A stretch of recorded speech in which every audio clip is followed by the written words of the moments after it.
এই পর্যায়ে আমরা পাঠ্য বইয়ের ৮৮ পৃষ্ঠার জোড়ায় জোড়ায় কাজ সম্পর্কে আলোচনা করব।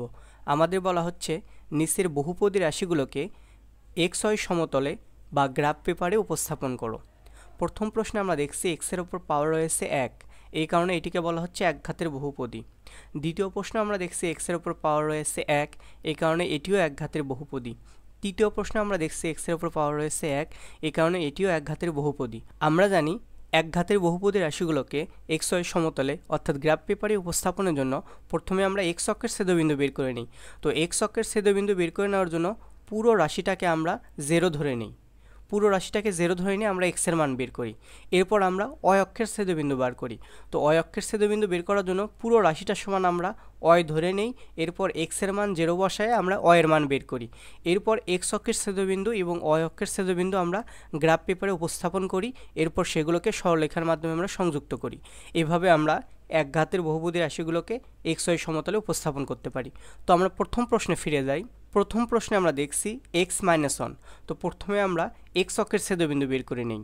এক্স অক্ষের ছেদবিন্দুর জন্য আমরা জানি পুরো রাশিটাকে আমরা 0 ধরে নেব, অর্থাৎ আমরা লিখতে পারি x-1 সমান 0। এখান থেকে আমরা এক্সের মানটা বের করে নিই। তো এই পাশে -1 আছে, সমান চিহ্ন ওপর পাশে গিয়ে +1 হবে, অর্থাৎ আমরা বলতে পারি x সমান +1। তো আমাদের ছেদবিন্দু হবে এক্সের মান হবে 1 এবং অয়ের মান হবে 0। তো এবার আমরা অয় অক্ষের ছেদবিন্দু বের করে নিই।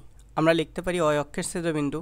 আমরা জানি অয় অক্ষের ছেদবিন্দু নির্ণয়ের জন্য পুরো রাশিটাকে আমরা অয় ধরে নেই। এরপর এক্সের মান 0 বসায় আমরা অয়ের মান নির্ণয় করি, অর্থাৎ আমরা লিখতে পারি 0 - 1 সমান অয়, অর্থাৎ আমরা বলতে পারি অয় সমান -1। তো আমাদের ছেদবিন্দু হবে এক্সের মান 0 এবং অয়ের মান -1। তো আমাদের এরপর কাজ হবে এই দুটি ছেদবিন্দুকে গ্রাফ পেপারে উপস্থাপন করা। আমাদের এক্স অক্ষের ছেদবিন্দু ছিল 1, 0, এটিকে আমরা এ ধরে নিলাম, এবং অয় অক্ষের ছেদবিন্দু ছিল 0, -1, এটিকে আমরা বি ধরে নিলাম। এরপর এই ছেদবিন্দু দুটা গ্রাফ পেপারে আমরা উপস্থাপন করলাম, অর্থাৎ এ বিন্দুটি হচ্ছে আমাদের এই বিন্দুটি এবং বি বিন্দুটি হচ্ছে আমাদের এ বিন্দুটি। এরপর বিন্দু দুটিকে যদি আমরা সংযুক্ত করি সেক্ষেত্রে আমরা এরকম চিত্র পাবো, অর্থাৎ এই চিত্রটি হচ্ছে আমাদের x-1 এর লেখচিত্র।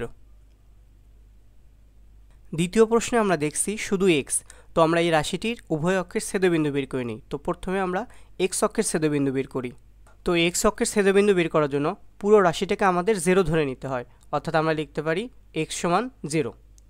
তো আমাদের বিন্দুটির স্থানাঙ্ক হবে এক্সের মানও 0, অয়ের মানও 0। আবার আমরা অয় অক্ষের ছেদবিন্দু বের করে নিই। তো অয় অক্ষের ছেদবিন্দু বের করার জন্য পুরো রাশিটাকে আমাদের অয় ধরে নিতে হয় এবং এক্সের মান 0 বসাতে হয়। তো সেক্ষেত্রে আমরা লিখতে পারি অয় সমান 0, অর্থাৎ আমাদের স্থানাঙ্ক হবে 0, 0। তো আমরা দেখছি আমাদের এক্স অক্ষের ছেদবিন্দু হচ্ছে 0, 0, অয় অক্ষের ছেদবিন্দু হচ্ছে 0, 0, অর্থাৎ আমরা কেবলমাত্র একটা বিন্দু পাচ্ছি। তো সেক্ষেত্রে আমরা এই লেখচিত্র অঙ্কন করতে পারবো না। তো এর জন্য আমরা একটা কাজ করে নিই, আমরা আরও একটা মান নিয়ে নিই, অর্থাৎ এই পুরো রাশিটার সমান আমরা অয় ধরে নেই। পুরো রাশিটার সমান অয় ধরে নিয়ে এক্সের কোনো একটা মানের জন্য আমরা অয়ের মান বের করি। ধরি এক্সের মান আমি নিলাম 2। তো এক্সের মান যদি 2 হয় সেক্ষেত্রে আমাদের অয়ের মান কত হবে? সেক্ষেত্রে আমরা অয়ের মানও পাবো 2, অর্থাৎ আমাদের এক্স অক্ষের স্থানাঙ্ক যদি 2 হয়, অয় অক্ষের স্থানাঙ্ক আমাদের 2 হবে। আপনি চাইলে এই 2 এর পরিবর্তে 3ও নিতে পারেন, অর্থাৎ চাইলে আপনি লিখতে পারেন এক্স সমান 3 হলে অয়ের মানও হবে 3।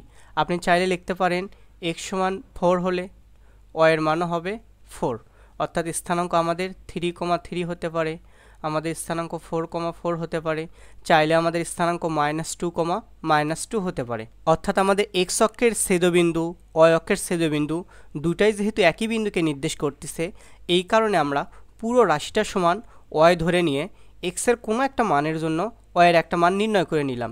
এরপর এই এক্স অক্ষ বা অয় অক্ষের ছেদবিন্দু এবং এগুলোর মধ্যে যে কোনো একটা বিন্দু আমরা লেখচিত্রে উপস্থাপন করি।